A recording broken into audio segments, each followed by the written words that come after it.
वर साधारणपणे 1,34,85,000 इतके ॲप्लिकेशन्स आहेत आणि पोर्टलवर ज्याचा आकडेवारीचा आपण उल्लेख केला ते 1,06,00,000 असं दोन्ही बायफर्केशननी हे 2,43,00,000 आहेत आणि ते आकडे आत्ताही आपल्याला ॲप आणि पोर्टलवर दोन्हीवरही आपल्याला हे पाहायला मिळतात. ज्या सरकारी कर्मचाऱ्यांनी त्या ठिकाणी लाभ घेतलेला आहे ती 2 महिन्याच्या आत पूर्ण केली जाईल.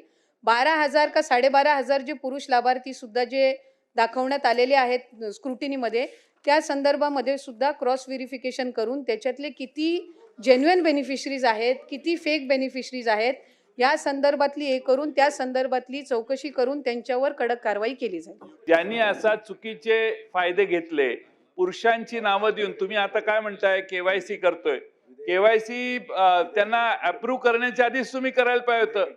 केवायसी आत्ता करायला लागला म्हणजे का, तर तुम्हाला योजना जड जायला लागली, तुम्हाला ही योजना कमी करायची आहे, तुम्हाला खर्च कमी करायचा आहे, त्यामुळे तुम्ही हुडकायला लागला की कुणी डुप्लिकेशन झाले, कुणी ज्यादा बेनिफिट घेतले आहेत, कसे करायला लागले. तुम्हाला हे ज्या कंडिशन्स आहेत त्या नंतर आठवलेले आहेत, हे मुक्तपणाने आता मान्य करा आणि आपण आता नक्की कोणतं धोरण स्वीकारणार आहात आणि या सर्वांवर तुम्ही गुन्हे दाखल करणार का याचं उत्तर द्या.